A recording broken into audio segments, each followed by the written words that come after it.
First contact. The Celestial Serenity wasn't just a ship. It was a marvel of galactic engineering, a testament to the Confederation's technological prowess that made most other vessels look like primitive floating tin cans. Its medical bay alone was worth more than several planetary economies combined, equipped with technology so advanced it could theoretically repair molecular damage, regrow entire limbs, and predict health issues before they even manifested. Dr. Zill Black was justifiably proud of this medical marvel. His 7 eyes, each a different shade of iridescent blue, could scan multiple diagnostic screens simultaneously, tracking everything from quantum cellular regeneration to subatomic particle interactions. His gelatinous body, contained within an immaculate white medical suit, shifted and rippled with the precision of a master physician. Which is why, when the first human crew member was scheduled to arrive, he was simultaneously excited and terrified. Lexi Cooper's personnel file was unusual, even by human standards. Her academic records showed degrees in mechanical engineering, xenobiology, and surprisingly, competitive weightlifting. Her medical history was a bizarre collection of recovered injuries that would have hospitalized most species for months, if not years. The ship's AI, a hyper-intelligent system that could calculate interstellar trajectories while simultaneously brewing the perfect cup of synthetic caffeine, had been running simulations. Of the 10,000 potential scenarios involving a human in the Celestial Serenity's medical bay, approximately 9,997 ended in some form of catastrophic malfunction or unexpected biological chaos. The remaining 3 scenarios were so improbable that the AI had flagged them for further review.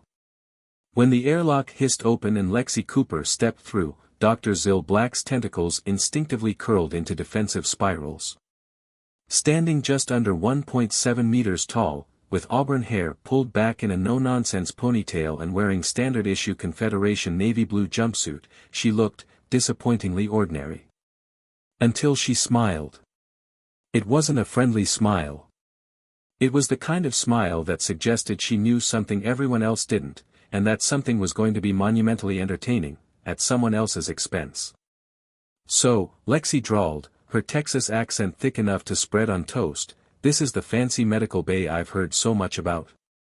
Dr. Zill Black's primary communication tentacle, the one responsible for actual speech, twitched. "Miss Cooper, welcome aboard the Celestial Serenity.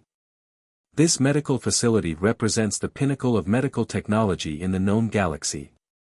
Lexi's eyes swept the room, taking in the gleaming surfaces, holographic displays, and arrays of medical instruments that looked more like art installations than diagnostic tools. "Huh," she said, which was apparently the highest compliment she was willing to offer. What followed was less a medical examination and more an impromptu investigation into the limits of alien technology.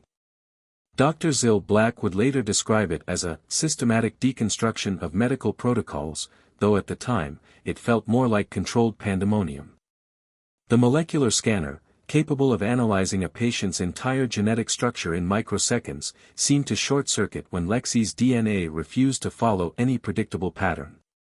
Her cellular regeneration rates were so erratic that the AI had to run multiple diagnostic cycles just to confirm the readings. "Your medical file," Dr. Zill Black said, his 7 eyes blinking in different sequences, a sign of profound confusion among his species, indicates you've survived injuries that would have been fatal to 97.3% of known sentient beings. Lexi shrugged. "Just another Tuesday back in Texas." The medical droids, programmed with thousands of xenobiological protocols, looked like they were experiencing existential crises. Here was a being that didn't just survive, she seemed to laugh in the face of biological probability. A standard human medical scan should have taken 15 minutes. Lexi's took nearly 3 hours, and by the end, Dr. Zill Black was certain of 2 things: humans were either the most remarkable or most terrifying species in the universe, and Lexi Cooper was going to be a problem. A fascinating, unpredictable, potentially universe-altering problem. Little did he know, this was just the beginning. Engineering encounters.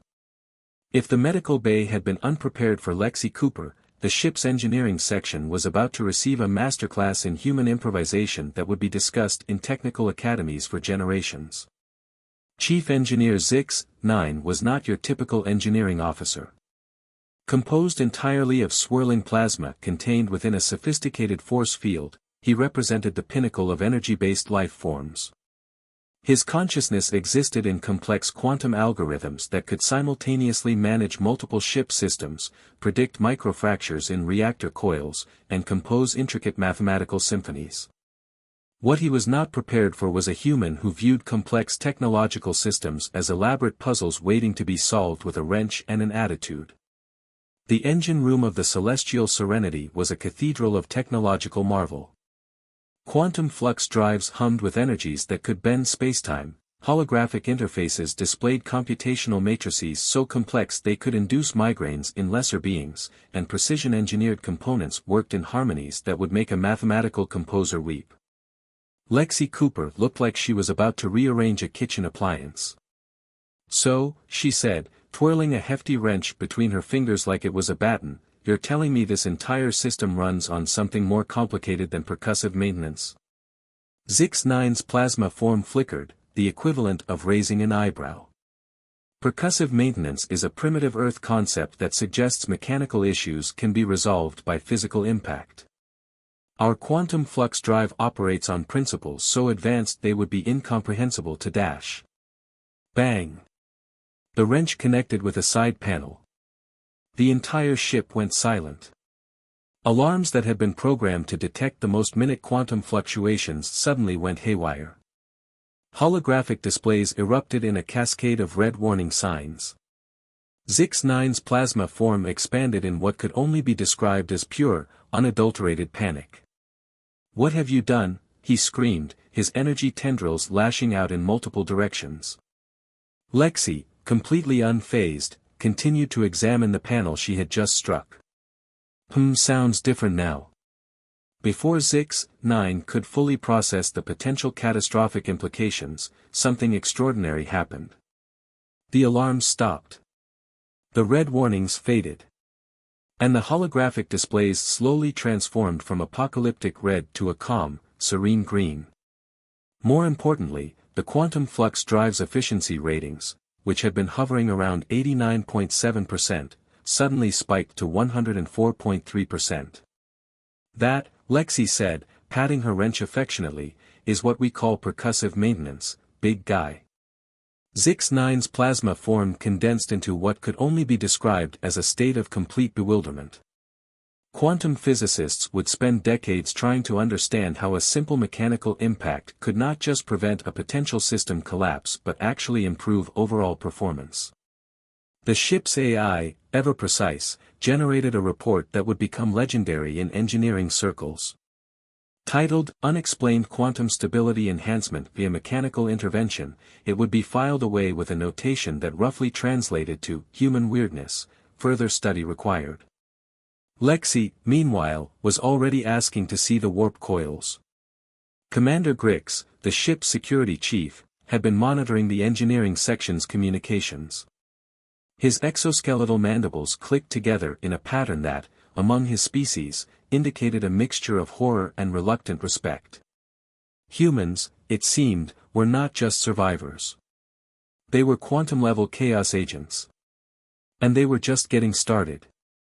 In the medical bay, Dr. Zill Black felt a sudden, inexplicable shudder run through his gelatinous form. Something told him that Lexi Cooper was not done surprising the Celestial Serenity. Not by a long shot. Gravitational challenges. The ship's gymnasium was not just a workout facility. It was a marvel of xenobiological engineering, designed to accommodate over 217 different species with varying gravitational requirements, physiological compositions, and metabolic needs.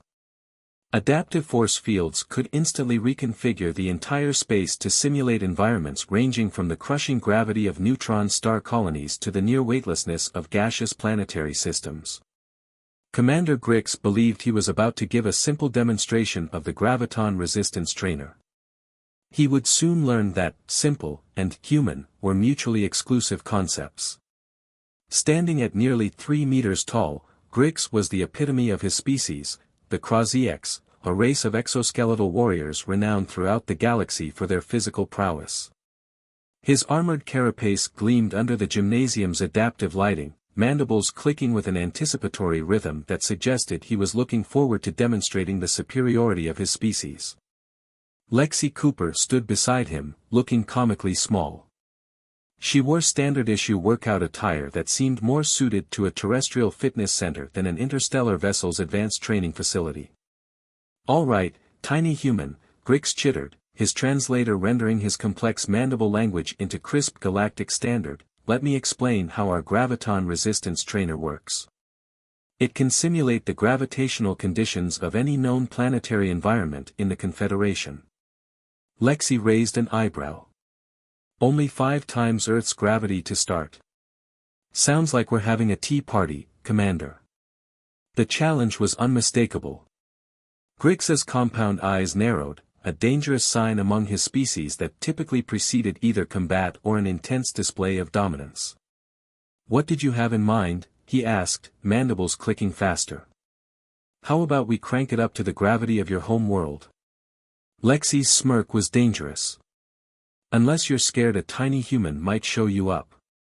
The gymnasium's alien crew members, a diverse collection of beings from across the galaxy, suddenly went very, very quiet. Challenging a Krasieks warrior was not just unusual.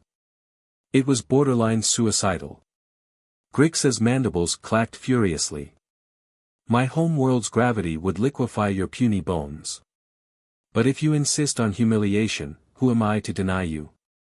The graviton resistance trainer's control panel came to life. Holographic displays began mapping out gravitational parameters that would crush most known life forms into a fine paste. The air around the machine seemed to warp and thicken, creating a visible distortion that spoke of immense gravitational forces.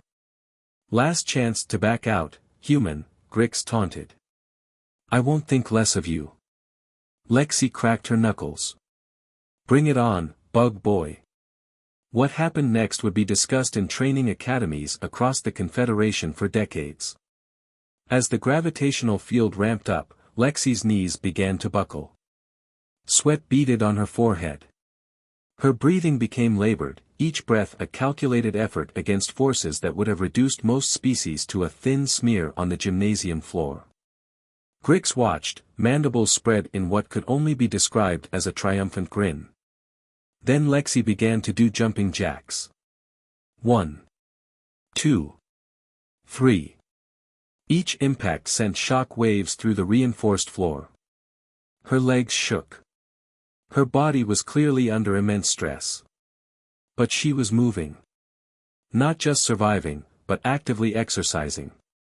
"Impossible," Grix whispered, his translator rendering the word with a mix of horror and disbelief. Lexi paused just long enough to wink at the flabbergasted security chief. "What can I say? I do a lot of squats." The gathered crew members began to whisper. Holographic recording devices activated spontaneously, capturing what was clearly going to become a legendary moment in interspecies interactions. Dr. Zil Black, who had been monitoring the session via the ship's internal systems, found himself making a sound that could only be described as a deflating balloon filled with medical-grade gelatin. The ship's AI, ever precise, generated a report that would become required reading in xenobiological adaptation studies. The graviton resistance trainer's log showed it was functioning at 100% capacity, accurately replicating the gravitational conditions of Grix's home world. And yet, here was a human doing jumping jacks. When Lexi finally finished her workout, she was drenched in sweat but very much alive and vertical. "Woo!" she exclaimed, toweling off her face. "Now that's what I call a workout. Thanks for the challenge, Commander. Same time tomorrow." Commander Grix could only manage a weak, shell-shocked nod. As she sauntered out of the gym, she called over her shoulder, "Oh, and Grix. You might want to up your protein intake. You're looking a little exoskeletal thin." In the medical bay, Dr. Zil Black began seriously considering whether humans were a form of controlled chaos or an entirely new category of biological wonder. The universe, it seemed, was about to get a lot more interesting. Communication complications. The Celestial Serenity's communication matrix was a marvel of linguistic engineering. Developed over centuries of galactic exploration, it could instantaneously translate 3,742 known languages, interpret 17 different forms of nonverbal communication, and even predict contextual nuances that might be lost in traditional translation. It had never met its match until Lexi Cooper. Communication Officer Zelnara was a synaptic harmonizer, a species evolved to be the ultimate communicators. Her body was a complex bioelectrical network, with neural tendrils that could simultaneously process multiple communication streams, detect microexpressions, and maintain linguistic integrity across dozens of simultaneous conversations. What she was about to experience would challenge everything she knew about interspecies communication. The incident began innocently enough. A diplomatic transmission from the Andromeda Collaborative needed translation and delicate handling.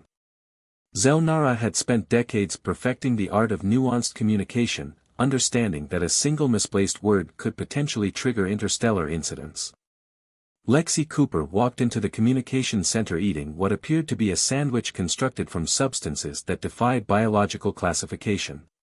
"What you working on?" she asked, crumbs spraying from her mouth in a way that would have been considered a serious breach of protocol in approximately 2,639 known civilizations.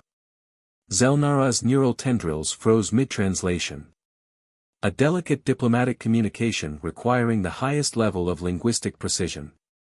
Lexi leaned in, somehow managing to get mustard, or something mustard adjacent, on a holographic display. "Mind if I take a look?" Before Zelnara could respond, Lexi had already begun reading the transmission. The communication was written in quantum symbolic notation, a language so complex that most species required specialized neural implants just to comprehend its basic structures. Lexi read it like she was scanning a takeout menu. "Huh," she said, "sounds like they're really worked up about some border dispute." The ship's universal translator began to malfunction. Not because the language was complicated, but because Lexi's interpretation was simultaneously so simplistic and so profound that the AI couldn't process it. "They're basically arguing about parking spaces," Lexi continued, taking another bite of her questionable sandwich. "Except the parking spaces are entire star systems, and the cars are massive battleships." Zelnara's neural network began to oscillate in patterns that, in her species, indicated extreme cognitive dissonance. The diplomatic transmission, a 17-page document filled with intricate legal terminology that would make most galactic lawyers weep, was suddenly reduced to its most basic components. And somehow, impossibly, Lexi had captured its entire essence in a single, crude human analogy. What followed was a communication process that would be studied by linguistic scholars for generations. Lexi began drafting a response. The ship's communication matrix went into full panic mode. Grammatical structures collapsed. Quantum linguistic algorithms began to short-circuit. The very fabric of diplomatic language seemed to be unraveling. And yet, somehow, the message was perfect. Where traditional diplomats would have used 500 words to dance around a point, Lexi used 50. Where careful negotiators would have employed layers of formal language, she used blunt, direct statements that cut through millennia of diplomatic obfuscation. The response was so effective that it not only resolved the border dispute but actually made both parties feel good about the resolution. Zelnara's neural tendrils were experiencing what could only be described as a professional existential crisis. Dr. Zil Black, monitoring the communication logs, found himself making a sound that was half laugh, half existential scream. The ship's AI generated a report with a notation that roughly translated to human communication method, simultaneously brilliant and terrifying. The Andromeda Collaborative would later request that all future communications be handled by the human named Lexi Cooper, a request that would send shockwaves through diplomatic circles across multiple galaxies. As Lexi walked out of the communication center, she paused and looked back at the stunned Zelnara. "By the way," she said, "you've got a little quantum symbolism stuck in your neural tendril. Might want to clean that up." The universe, it seemed, was about to redefine the very concept of communication. And Lexi Cooper was driving that redefinition, one impossibly direct sentence at a time. First Contact Redefined. The Galactic Confederation's annual review was not typically an event of high drama. It was, more often than not, a meticulously organized bureaucratic exercise where countless species would submit reports, discuss technological advancements, and engage in the kind of procedural discussions that could put even the most caffeine-enhanced beings into a state of profound torpor. This year would be different. Dr. Zil Black found himself standing before the Confederation's Grand Council, his 7 eyes blinking in a pattern that would have translated to pure exhaustion in any other species. Behind him, a holographic presentation chronicled the most unprecedented 6-month mission in the Confederation's recent history.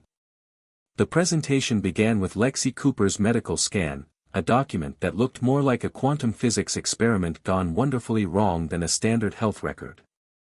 "Ladies, gentlemen, and beings of indeterminate classification," Dr. Zil Black began, his tentacles slightly trembling, "I present to you the most significant xenobiological discovery of the century, humans." The council chamber, a massive spherical room designed to accommodate representatives from over 10,000 different species, went absolutely silent. Holographic displays began cycling through the incidents that had become legendary aboard the Celestial Serenity. The medical bay where Lexi had casually undergone a molecular reconstruction that should have been impossible. The engineering section where she had improved a quantum flux drive with what could only be described as percussive maintenance. The gymnasium where she had exercised under gravitational conditions that would have liquefied most known life forms.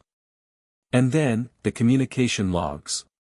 "Our initial assessments," Dr. Zil Black continued, "suggested that humans were a primitive species from a death world. What we've discovered is that they are less a species and more a force of nature." Commander Grix, who had been summoned to provide testimony, stepped forward. His exoskeleton seemed to have developed a slight twitch, a permanent reminder of his encounter with Lexi in the ship's gymnasium. "The human," he reported, his mandibles clicking with a mixture of trauma and respect, "does not understand the word impossible." Zix 9, the plasma-based chief engineer, projected his energy form into the council chamber. "Our quantum flux drive efficiency increased by 15.6% after a single encounter with human maintenance techniques," he reported. "We are still attempting to understand how this occurred." The communication officer, Zelnara, looked like she was experiencing a permanent state of neural recalibration. "Human communication," she stated, "defies every known linguistic protocol. They reduce complex multilateral negotiations to concepts that are simultaneously reductive and profoundly accurate." But it was the final piece of evidence that truly stunned the council. A diplomatic resolution that Lexi had drafted during a seemingly casual conversation had not only resolved a centuries-old border dispute but had also established a new framework for interstellar cooperation that scholars were already calling revolutionary. Dr. Zil Black's conclusion was both a warning and a celebration. "Humans," he said, "are not just survivors. They are adaptive, unpredictable, and possess an approach to problem-solving that can only be described as beautifully chaotic. They do not see barriers. They see challenges to be overcome, often with nothing more than determination, a wrench, and an inexplicable sense of humor." The council was silent. Then, slowly, tentacles, energy forms, and various appendages began to rise in what could only be described as a standing ovation. Back on the Celestial Serenity, Lexi Cooper was completely unaware of the galactic-level recognition she had just received. She was currently in the mess hall, attempting to convince the ship's culinary AI to reproduce something called a Texas barbecue using entirely alien ingredients. "Look," she was saying to the increasingly bewildered AI, "it's basically just about applying the right amount of heat and some seriously good seasoning. How hard can it be?" The universe, it seemed, was about to find out. As the celestial Serenity continued its mission, one thing had become abundantly clear: first contact was never going to be the same again. Humans had entered the galactic stage, and they were going to do it their way, one impossible solution at a time.